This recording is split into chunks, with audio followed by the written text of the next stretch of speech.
지난 3월 발생한 동해안 산불 기억하십니까?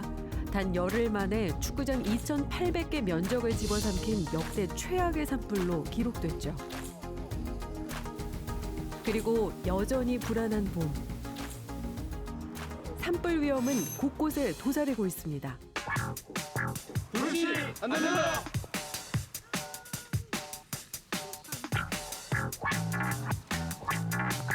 불법성 안 됩니다.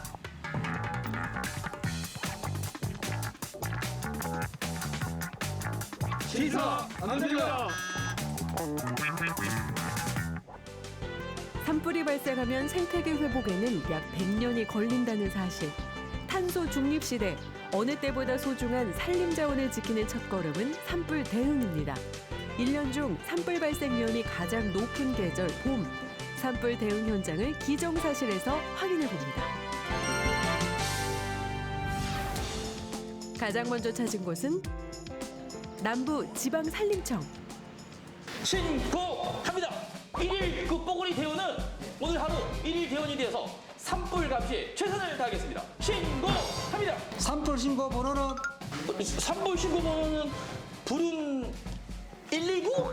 네, 119도 있지만 가까운 산림관서로 해주셔도 됩니다. 산불 신고망이 다양하게 열려 있다는 사실부터 확인 완료. 그렇다면 뽀글이 최기정 대원의 첫 번째 임무는 산불 상황실을 사수하라.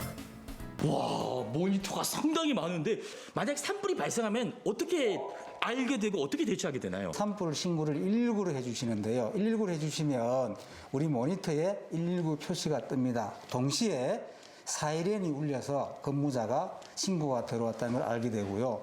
만약에 산불이 발생했다, 사이렌이 울렸다, 동시에 어디까지 알림이 가나요?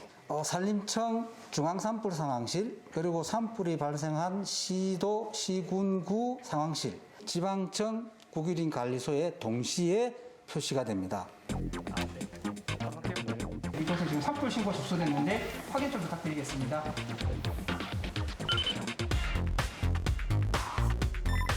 네, 산불 재난 특수진화대 그리고 진압차, 지휘차, 가용 가능한 모든 인력들 투입해서 지금 즉시 현장으로 출동하시기 바랍니다.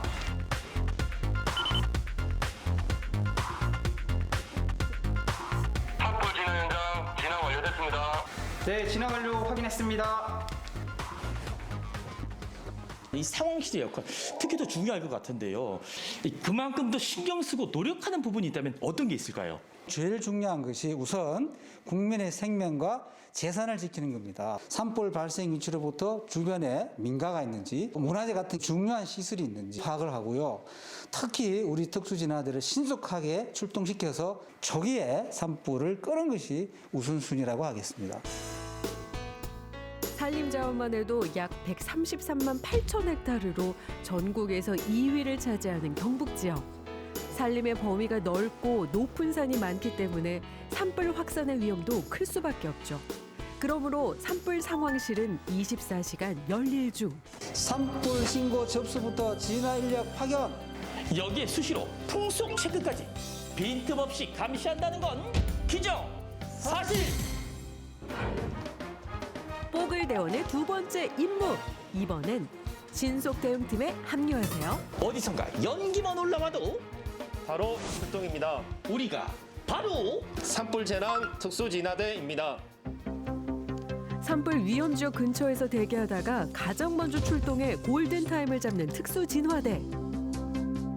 이번 동해안 산불 현장에서 화마를 뚫고 달렸던 주역들이죠.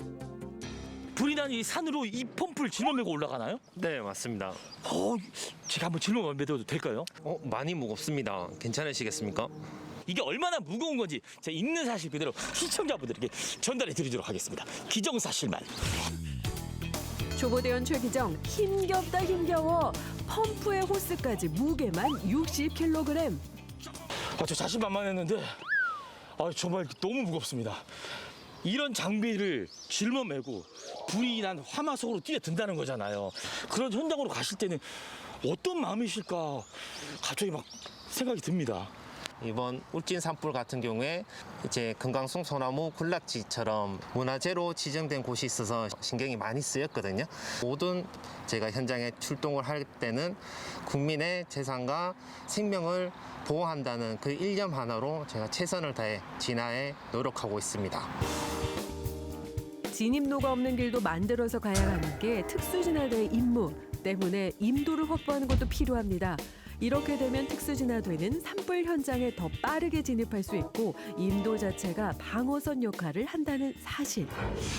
야, 이렇게 산불을 이게 진화하기 위해서 가는 현장 참 고충도 많으실 것 같아요. 작년 동기간보다 산불 건수가 2배 이상 많고요. 그리고 동시다발적으로 산불이 발생하다 보니까 안 그래도 저희가 관할 지역이 넓거든요. 그래서 출동하는 데 대해서 피로감이 많이 쌓이고 있습니다.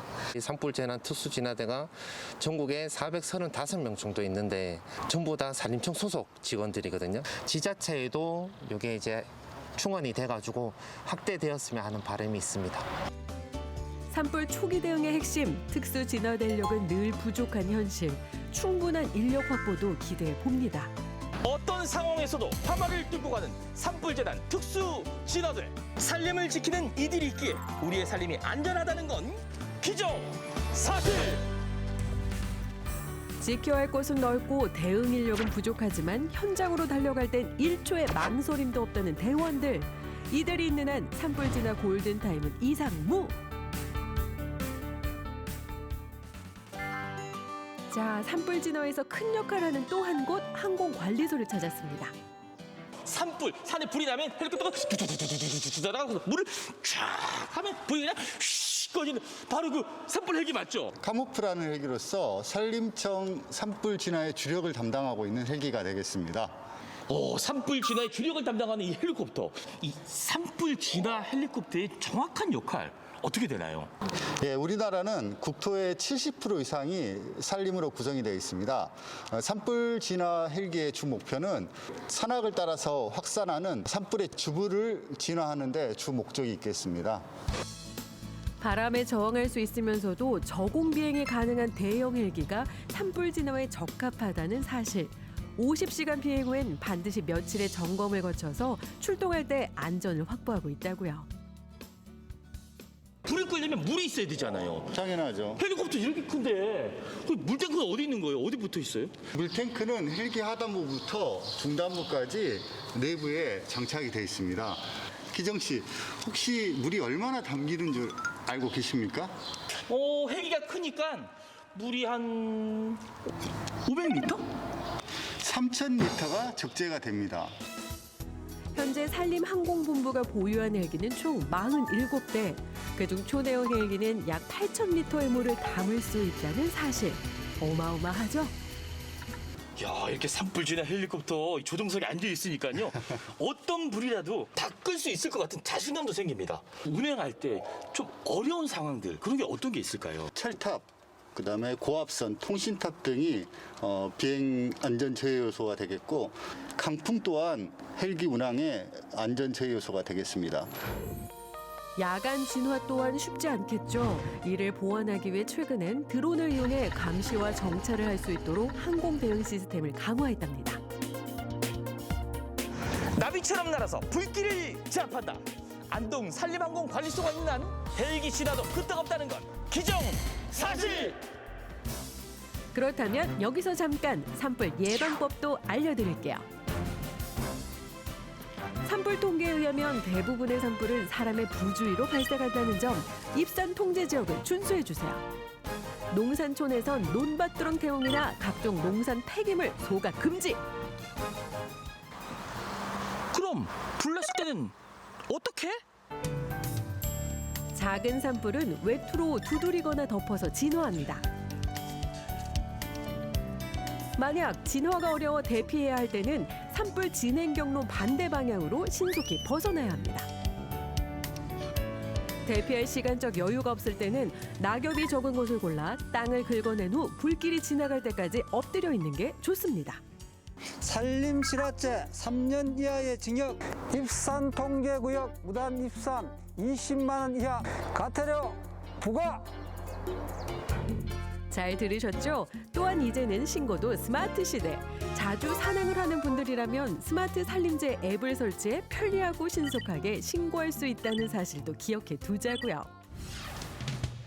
한 번 훼손하면 회복되기 어려운 산림자원. 산림당국의 대비도 중요하지만 우리도 경각심을 가져야 한다는 점 잊지 마세요. 출동은 신속하게, 진화는 철저하게. 자나깨나 불조심, 꺼진 물도 다시 보자. 산림 지킴이들과 우리의 노력이 있는 한 우리 산림이 안전하다는 건 기정사실.